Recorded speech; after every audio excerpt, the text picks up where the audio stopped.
Hi, my name is Ryan Vasquez, and today I'm going to be talking about my concept map. So, first, here is my concept map.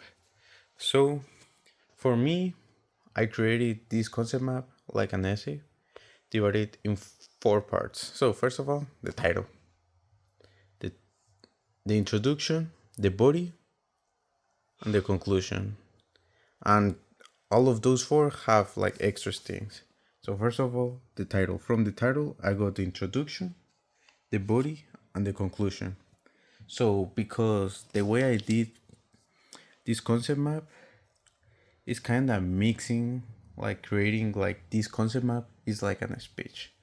So first of all, my introduction from this concept map will be the hook, relevance, and thesis. So the hook, because the title is how to develop and deliver an effective speech, it has to be about that. So it could be something like, don't you know how to create a speech? I'll teach you how.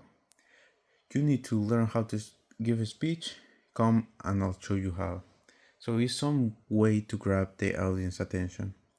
Second of all, about the introduction, you need to talk about the relevance. So why is it relevant? Why it is important? Why should I listen to this speech? Something like that. Thesis. So because it is like one of the most important things of the essay, of the speech, or whatever you're doing, you need to be really careful and focus a lot on your thesis. So, my title is How to Develop and Deliver an Effective Speech. So, my thesis could be something like, when you are creating a speech, you need to first of all plan, structure the essay, and learn how to deliver. So, in this thesis, I grab those three things and put it on the body. So, from the body, you have planning the speech, structuring and writing the speech, and delivering. So first of all, planning the speech. You need to choose a topic and understand your audience. So this is something kinda what we did on the second week, that you need to learn the audience so you can connect with it. So first of all, choose a topic. You need to choose a topic to be able to write an essay or to create a speech. Obviously, understand the audience is so the speech or the essay, whatever you're doing, goes along with the audience and they don't go against it or they think it doesn't make sense. Clear purpose. So in this time, this speech is going to be an informative speech. So my clear purpose is to inform. So I need to make sure all I'm all I'm going to do is inform. Other thing, research for information. That's the most important thing. I mean, kind of after the thesis, you need to research information. You cannot just be going and yapping around. You need to know what you're talking about. So you need to research so you can back up your thesis. Second, structuring and writing the speech. You need to have a structure so when you're giving the speech, it sounds nice and it makes sense. So first of all, organize the speech, body, intro, conclusion. So obviously the intro goes first. I just had a little mistake here and I put it on different order. So the intro is the same thing. Hook, relevance, and thesis. So that's the thing you have. The body is what I'm talking about. That is all the things that are on the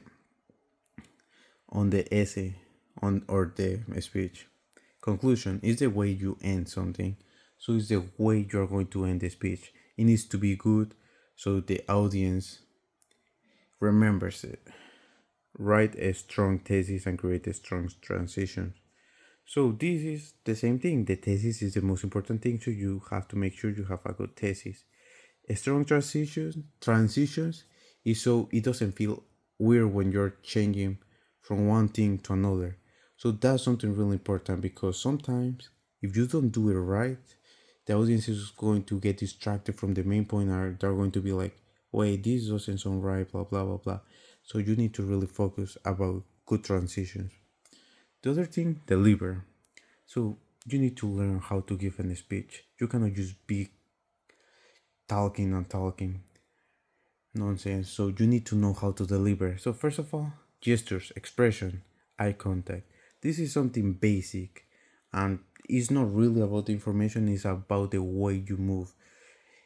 You need to have good gestures that make sense with what you're talking about. Expressions, they need to be good expression. You cannot be doing some ugly expressions. Eye contact, you need to look at your audience.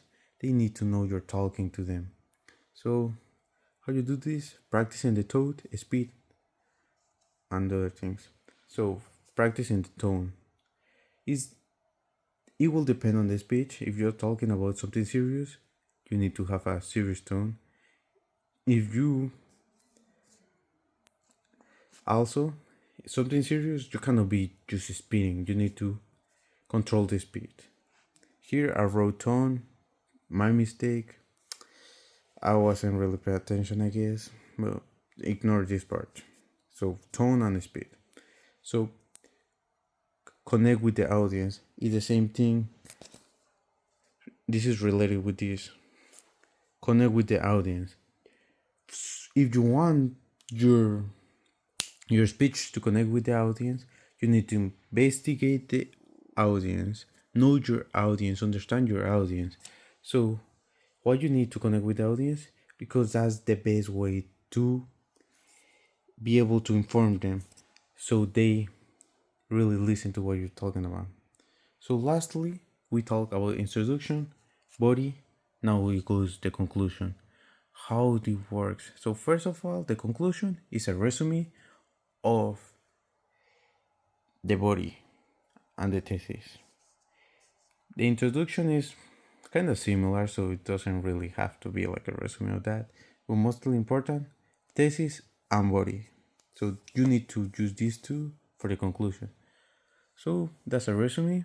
Restate the thesis. Restate doesn't mean copy. You need to say the thesis again, but change the words. Like you need to restate the thesis. That's something really important. So you make your point clear. Closing. You need to learn how to close. If you don't close properly, they won't care about your speech. My bad. You need to be able to close your speech nicely. So a question. The question here is: did creating the concept map help you organize your talks and more definitely develop the direction of your speech planning process, and why not? So I think yeah.